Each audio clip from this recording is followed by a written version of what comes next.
a long while back, I was not doing super well. Um, I That was around the time where I had first started drinking and not in the healthiest environment. I remember once being drunk for like a week and a half, and when I came off, I had like physical withdrawal, which isn't good. I think that's safe to say. Well, I sometimes people call me a I've been called a people pleaser as well as selfish, and I think that both might be right. I don't consider myself that much of a people pleaser because I have very stern limits. I just like helping those around me and those that I care about. And I like accompanying them in doing tasks, whether they're fun or not. I just like being around the people that I like, which is not supernatural. And I don't really care about what activity it is that we end up doing. But then, opposite of that, I remember talking to one of my partners, and they mentioned that they had no interest in moving in with me, and I remember being hurt. Not because I was anticipating moving in together or anything, but I guess more because I was hurt that they didn't want to. And it was only a few months afterwards that I thought about it and realized I don't want to. Like, I didn't back then and I didn't now. I wouldn't want to move in with them. But for some reason I was sad that the option wasn't there. Well, no, that's not entirely accurate. I was sad that the option wasn't there because a part of me assumed that was the case, that the amount that someone uses me and wants me in their life is directly correlated to how much they like me. And it's not about compatibility to something, it's about me being able to mold myself into a role, into something that the other person wants to consume, and make theirs. And that's where the selfishness comes into play, because I try not to be selfish, but I do that because I'm really afraid of being alone. I have what I call, or what most would call, fear of abandonment. I am constantly scared that the people around me don't really like me, and that sucks. I mixed that too strong.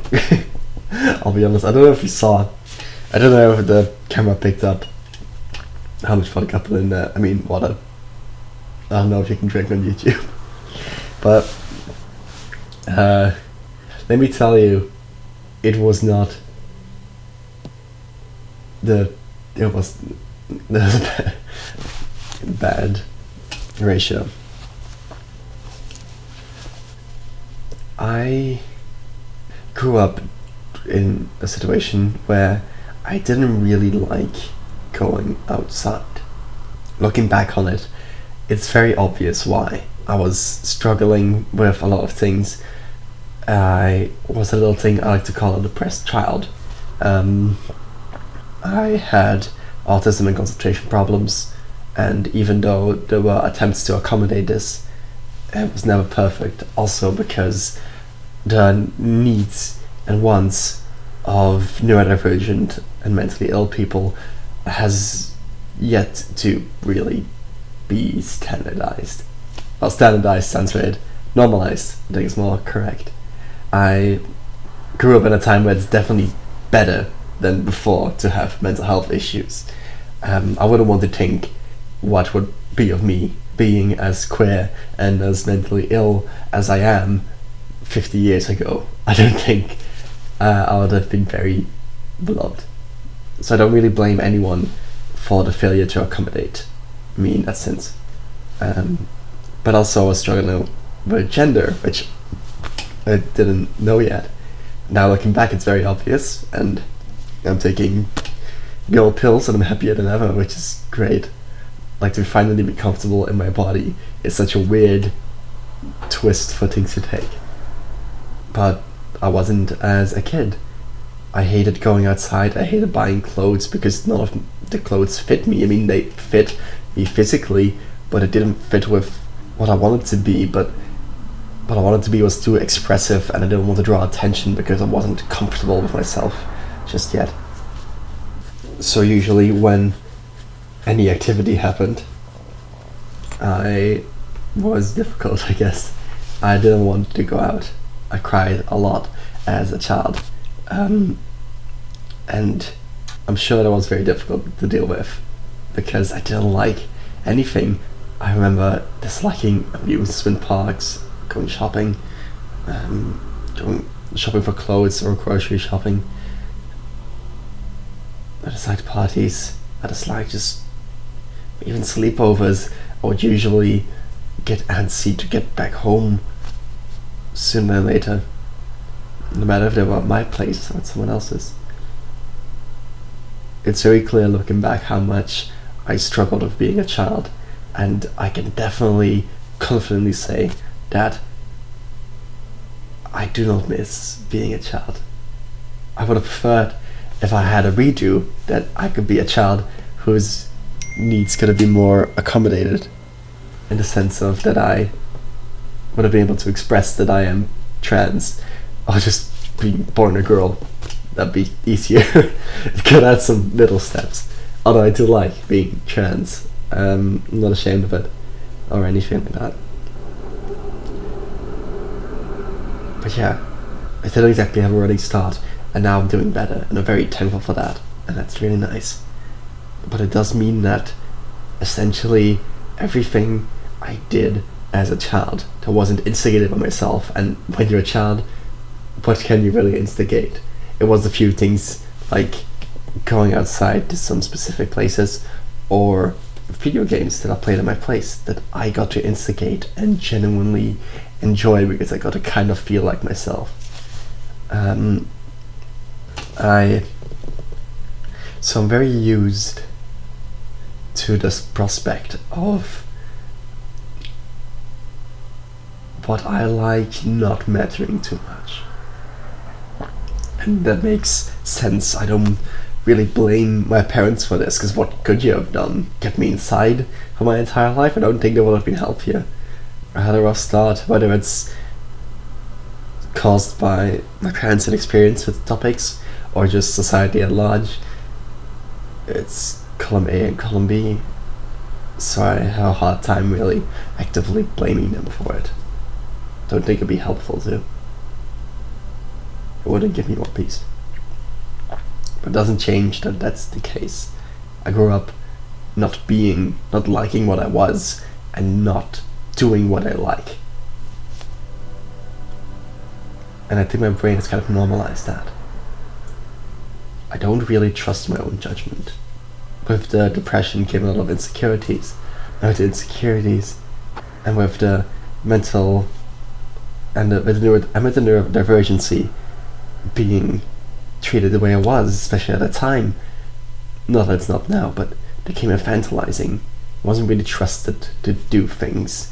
I think the clearest cut example was my sister was able to use the family's car to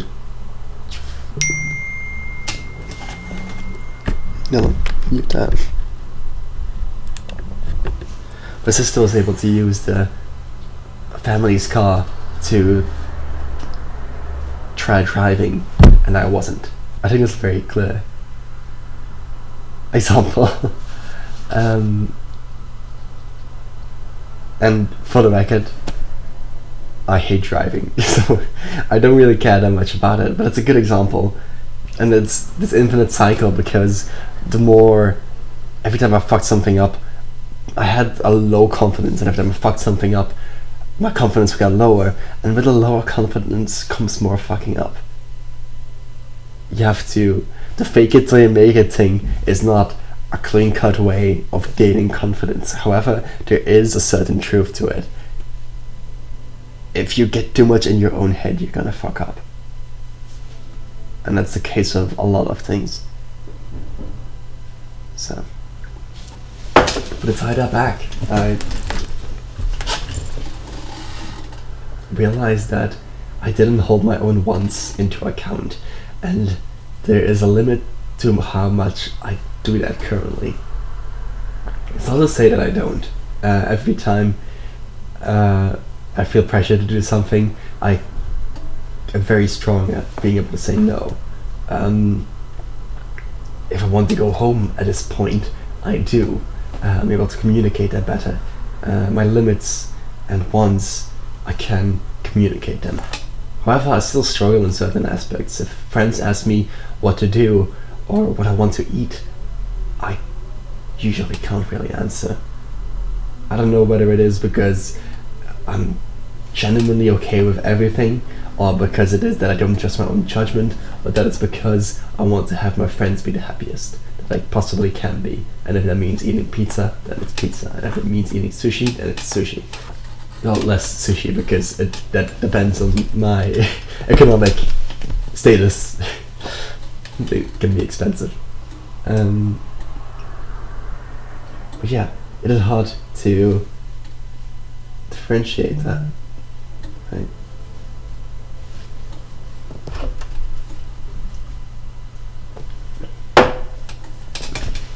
So, I grew up with some unideal social situations. I'm sure I'll get more in depth into this later on in my life. I plan to create more content, even though it tends to be certain months in between. Although I do hope that my plan is to actually film and edit this in one go. I don't know how well that's gonna go. I guess we'll see. But yeah, my social situations have been rocky, for a variety of reasons. The previously mentioned disconfidence and uncomfortability for myself made keeping up friendships and keeping up being social very difficult, especially when you're autistic. And then again, I also had a lot of friends online, and time zones are a thing, and people logging off is a thing. I've had situations where someone just stopped logging on or stopped responding, and what do? Then I have no other ways to reach them. Or they just didn't talk in a while because of conflicting schedules, and by the time you do again, you've grown apart. What else can you do? And then later on in my life, and we're talking secondary school, I was able to find my people, in the sense of people that were comfortable with themselves. I was able to make a lot of friends who were also female or queer or trans, alternative, also had mental health problems or neurodivergencies. And that was great. And that was very nice to have, finally, but it has a flip side. The people that relate to me and the people that I relate to, we don't exactly have it easy always.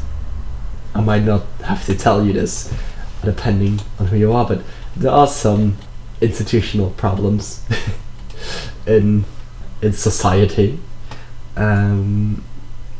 when, depending on who you are, people might not like you intrinsically.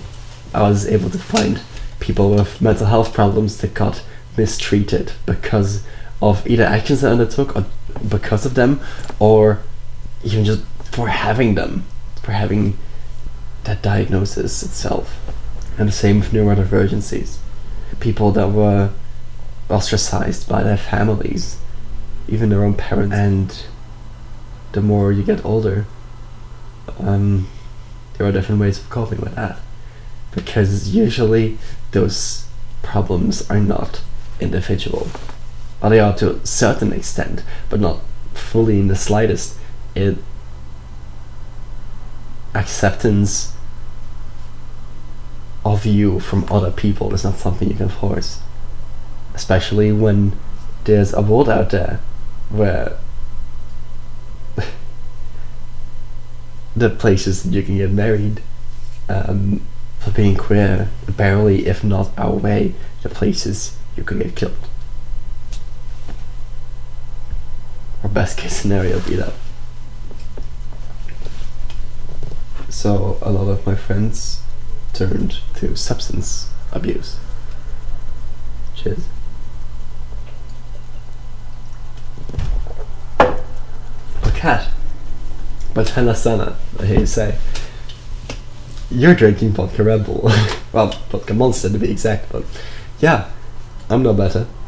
I'm blaming for it. But it took me a second. I saw what substance use did to my friends, and I got very scared of the substances, which is ridiculous, which I'll get into. Let's just send you a message. Ah, fuck off. I was scared of the substances themselves, and I promised myself to never do them, to the point where I was uncomfortable being around them. And I don't really blame myself for that. I've had to stop someone from jumping off a bridge and cutting their arms open after they had a fight while drunk as fuck. So it's not exactly, I don't blame myself fully. But with growing older, I ran into some more issues. Suddenly I discovered I was trans. Am trans. I've always been trans to a certain extent at least. And then there's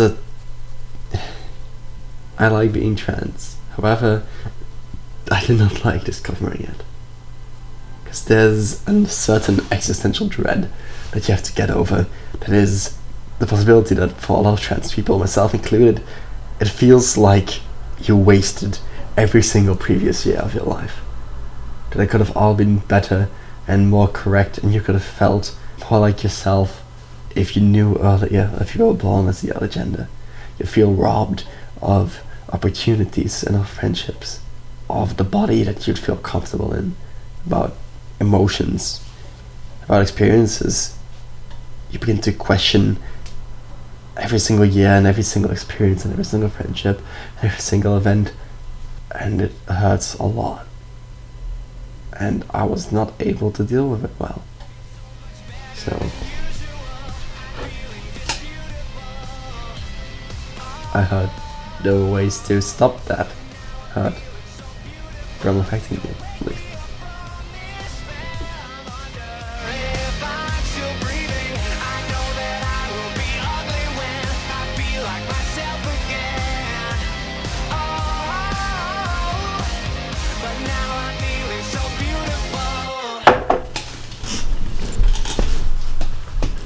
It's not a healthy way to go about things.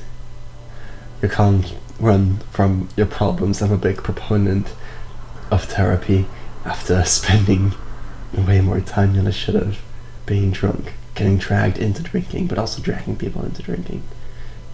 I feel awful about the things I've done and said. I'm not gonna say while drunk because it was just me, right? A worse version of me, but me. It's why at this point, even though I've gotten more comfortable with substances, I don't feel comfortable instigating them. As in, I don't feel comfortable to ask someone to drink alcohol or smoke or anything like that. It's not something I'm comfortable with doing, and I don't know if I ever will. Because I don't think I'm capable of knowing what a normal consumption is. So usually I try to avoid using them by myself. Today's an exception, I guess. But I'll get to that. But how did I recover from being a little bit of an addict? I wouldn't call myself a full addict. There's people that have struggled with it for longer periods of time than I have. I've had to have people going to the hospital or rehab. I am, genuinely speaking, fine. And was fine.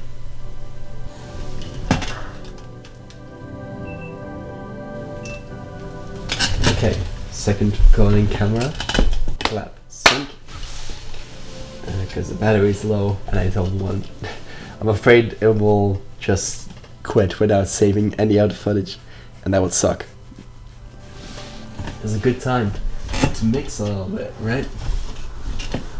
I have no clue when I bought this bottle, and it's good. I used to burn through alcohol like crazy. A lot of my money went into it, and I genuinely don't remember when I bought this bottle. That was months ago. So my consumption has really slowed down, and it's good. I think generally speaking, at a very healthy place when it comes to using substances. But while going through it, I noticed something, that the problem was equated to the substances. When people talked to me and about me, it was usually about how much I drank, which not unjustifiably I drank too much. But that wasn't the problem. The problem was this giant existential dread within me that was pushing me to shut my brain off. Then I hated having the problem minimized to just how much I drank, because if I stopped drinking, the problem wouldn't have gotten better.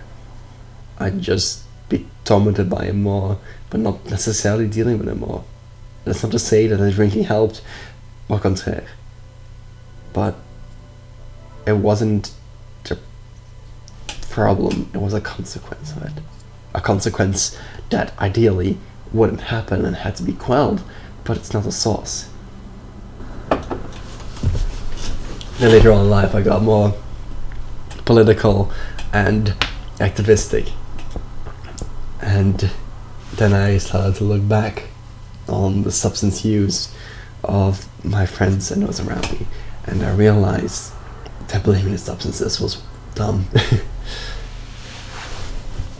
Because that wasn't the problem. Diminishing substance use as a problem of substances is minimizing the problem. It's ignoring the bigger things at play. People that smoke cigarettes know that it's unhealthy, but it allows for things like social connections and temporary stress relief, and even though it can be argued whether the stress relief is because of the stress that the cigarettes give them, it's an unhealthy habit, but it's not ununderstandable. The same thing goes with alcohol. It's very socially accepted, and especially with things that affect the way that you think, especially slowing down the way that you think. If there are entire countries for you to be killed, and in your own country, streets or cities or provinces or states that would want you dead or hidden, or if your parents didn't love you because of who you loved or are, then if you use substances to escape that, the problem is not the substances, it's the problems that are driving you towards them. I think there's a world where substances can be fine. I don't think they'll ever be healthy. There are some, I guess, health benefits to some of them. There's a thing, medical marijuana, which helps people with anxiety, and it's fucking great. But I wouldn't go as far to say that marijuana is healthy, at least as far as we know now. There's not enough research as an entire problem in itself, but I don't think the problem is as simple as banning substances, and I think especially criminalizing them is a very dumb idea, and I would love to make a video about it sometime, because especially in America, it's very weird in terms of substances. But wow, that does not fit in the scope of this video. There is a healthier way, or at least a non-detrimental way to use substances. It's just that often we get pushed towards them, because if the corner is cold as fuck, then a drink might warm you up, or at least that's what it feels like.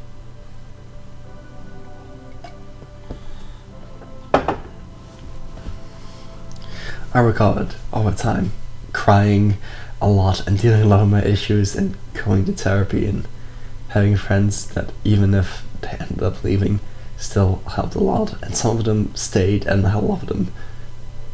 I shout out to the people that stay, I guess. The combination of therapy and talking and crying and over time acceptance, because time is sadly a very big component.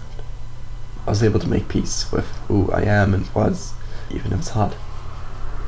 I don't know.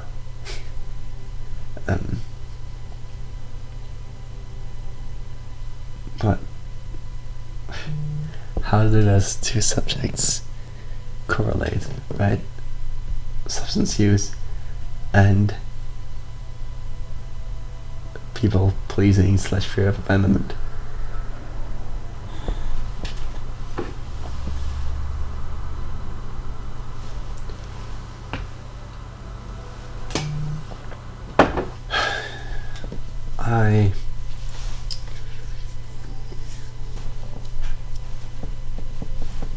There's a part of me that likes enjoying herself. I can't really explain it fully. I feel a mix of things. The conditions that I grew up in and the people that I grew up around, as well as the sentiment of where substance abuse makes you feel closer and allows you to connect weirdly in a world where regular connections are sometimes shunned, where emotional vulnerability is frowned upon but excused when you're drunk. A part of me just likes it, likes this other world. I think that's the appeal of, like, and I'm gonna jump here, vampire media. The entire thing of a nightlife, about having this second life and part of you that's different and disconnected from everything, where you get a brand new start. I have a friend named after a Coraline character. I'll refer to them as Coraline, for the sake of their privacy. And also, they will know if they ever somehow see this video. But for the rest, I don't think it's possible to trace this back to them, because privacy and stuff. They're the person that I discovered the effect of alcohol being mind-numbing with. And even though at the time we had a very toxic relationship, a bunch of shit happened I'm not gonna get into now, but they accepted me. They were the first person to. They actually, on the dating app, mistook me for a bunch of lesbian, and when they told me that, I was delighted, even though I was at a time at most like a guy / non-binary. But then I realized, oh shit, I like being seen as a woman. And that was a good wake-up call. And then we went through a bunch of shenanigans, a lot of them, well, fucked up, but they were always, even when we were at our worsts, they accepted me and I accepted them, I guess. There was no thing of facades, mostly. It was just two very broken and disenfranchised people having fun the only way they knew how at that point. And what else do you do?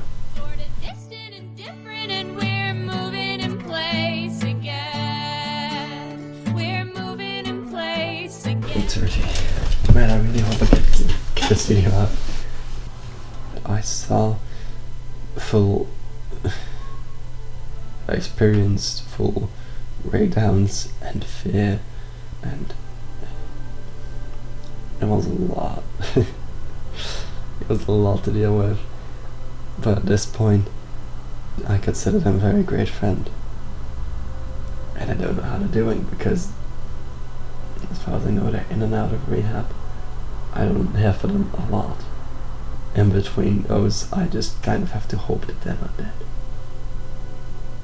And I miss them dearly, and if they saw this, then they wouldn't react to the fact that I miss them dearly, probably, but that's fine. That doesn't change the fact that I do, and that's not the point. It's where I discovered my love for breaking down, I guess. There's this magic that I feel whenever I am drunk or whatever, out of my fucking mind. And it's because I then morph into both the truest version of myself and into this otherworldly, nightly double life creature, and also into something that is so specific and personal to the other person that I think a part of me feels comfortable, because at that point I've become something that only they can love. They also under influence, and us both being our worst selves and nevertheless accepting each other, and I think it gives me a feeling of safety, a feeling of belonging that I don't really get to experience in the outside world.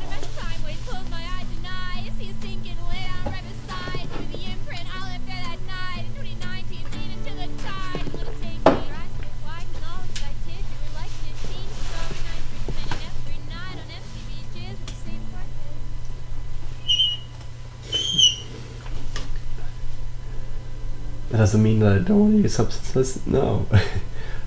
I also just like substance use. I remember with some friends getting drunk while watching Stepford Wives and Moulin Rouge. There's a very good drinking game with Stepford Wives. It will kill you. Don't mix too heavily if you find and play it. But I enjoyed it greatly. For the same reasons I feel like with everything I've described, because I felt a sense of belonging and homeship. And the worst part about nights like those is that they end, and that afterwards I feel alone because I have to go back to this outside world where there are people that hate me for who I am or what I am, where there's problems, and where there's people, where there's stuff I don't like, and stuff that I think about. It's all very difficult. There's no point to what I'm saying. It's just that I have this knot in my stomach because of, not to get political, but intersectionality is the theory when if you're affected by multiple structural problems at the same time, it's hard to fight any of them because the one suppresses you from fighting the other. And I feel like there's a similar thing that can go on inside of your own mind.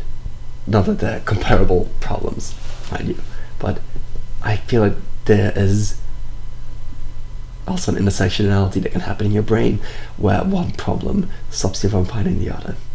And I guess some of the problems in me that stop me fighting the other are my constant fear of being alone, me not knowing how much I genuinely am in a bad way a people pleaser, in a good way a people pleaser, and how much I like crying on the bathroom floor drunk as hell with the people around me. I don't know.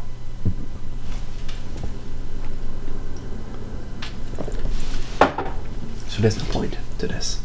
And genuinely, don't worry about me. The fact I barely drink / consume substances, I'm fine, generally speaking. It's just that sometimes I get so caught up in this fear of abandonment that it fogs my mind and stops me from seeing the people around me that do love me and I just can't see. And that sometimes I get so caught up in crying on the bathroom floor together that I forget there's a world out there, and then the person that I'm crying with leaves, and then I don't know what to do without them.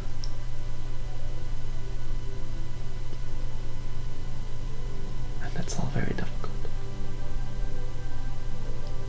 And I am and will be okay, but it is something that I have to work on, maybe, I don't know, work on, discover for myself who I am and what I am and whatever. Thank you for watching. My camera is out of battery, but I'm also done talking, so that works out well. Have a good night.